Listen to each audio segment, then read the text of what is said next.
बिस्मिल्लाहिर्रहमानिर्रहीम। अल्हम्दुलिल्लाह। हम दीनी तालीम का रिसाला नंबर 3 पढ़ रहे हैं। गुज़श्ता कल हमने वज़ू का बयान सफ़ा नंबर 9 पर पढ़ा था। आज सफ़ा नंबर 10 पेज नंबर 10 पर वज़ू का तरीका है, वो सबक पढ़ने जा रहे हैं। तो शुरू करते हैं। बिस्मिल्लाहिर्रहमानिर्रहीम। वज़ू का तरीका, वज़ू करवानी रीत, अल्फाज शब्दों। क़िबला, क़िबला, क़िबला काबतुल्लाह की सिमत को क़िबला कहते हैं। हम उसी की तरफ मुँह करके नमाज पढ़ते हैं, उसको क़िबला कहते हैं। क़िबला, क़िबला, पेशानी, कपार, मसह, पानी वाળો હાથ કરીને ફેરવવો, મસહ, पानी वाળો हाथ કરીને फेरवो। साफ बर्तन में पाक पानी लेकर साफ और ऊंची जगह पर बैठो। ચોખ્ખા વાસણમાં, સાફ ચોખ્ખા બર્તન વાસણ, ચોખ્ખા વાસણમાં પાક પાણી લઈને ચોખ્ખી અને ઊંચી જગ્યા પર બેસો। क़िबला की तरफ मुँह कर लो। क़िबलानी बाजू मोढू करी लो। आस्तीन कोहनियों से ऊपर चढ़ा लो। बायों, आस्तीन बायों, बायों कोहनियोना ऊपर सुधी चढ़ावी लो। फिर बिस्मिल्लाह पढ़ो, पछी बिस्मिल्लाह पढ़ो और 3 बार घट्टो तक दोनों हाथ धो लो અને 3 વખત કાંડાઓ સુધી, ઘટ્ટો તક કાંડાઓ સુધી અને 3 વખત કાંડાઓ સુધી બંને હાથ ધોઈ લો।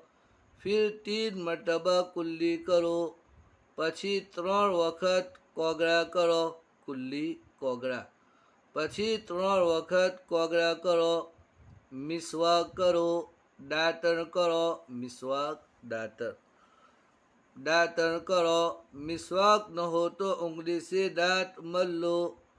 दांतन न हो तो आंगળી थी दांत घसी लो, मल लो, मलना यानी घसવું। दांतन न हो तो आंगળી थी दांत घसी लो, ये मल्लो पढ़ा जाएगा यानी घसी लो।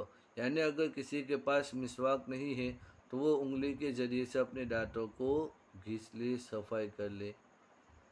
फिर 3 बार नाक में पानी डालकर बाएं हाथ की छोटी उंगली से नाक साफ करो।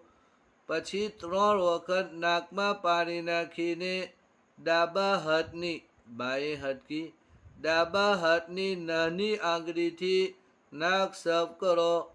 फिर 3 મરતબા મુંહ ધોવો, પછી 3 વખત મોઢું ધોવો।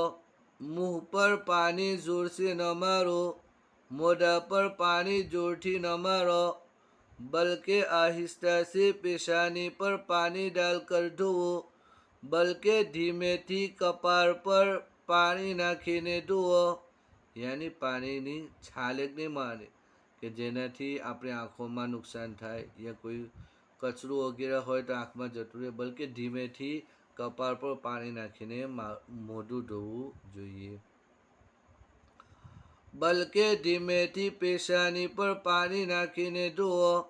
पेशानी के बालों से ठोड़ी के नीचे तक और इधर उधर दोनों कानों तक मुंह धोना चाहिए। कपाळના વારોથી, बालों से वारोથી, गुजराती में वार और उर्दू में बाल। कपाळના વારોથી ठोड़ी यानी दाढ़ी, दाढ़ीના નીચે સુધી અને આજુબાજુ બંને કાનો સુધી મોઢું ધોવું જોઈએ। फिर કોહણીઓ સમેત दोनों हाथ ધોવો।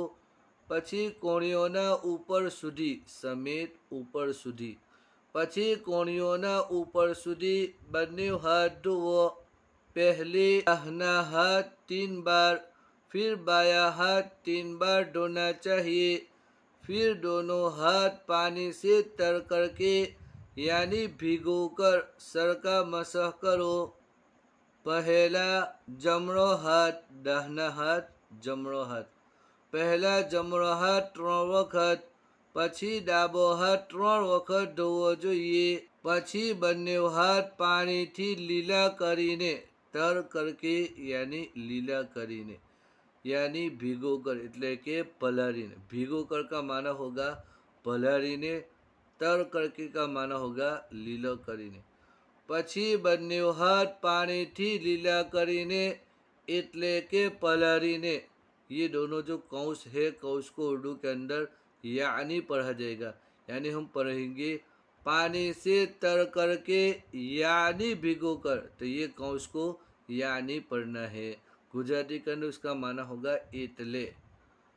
પછી બંને હાથ પાણીથી લીલા કરીને ભીગો કર પલાળીને, એટલે પલાળીને માથાનો મસહ કરો, फिर कानों का मसह करो, પછી કાનોનો મસહ કરો, फिर गर्दन का मसह करो, પછી गर्दनનો મસહ કરો, गर्दन બોચી, પછી गर्दनનો મસહ કરો। मसह सिर्फ एक एक मरतबा करना चाहिए।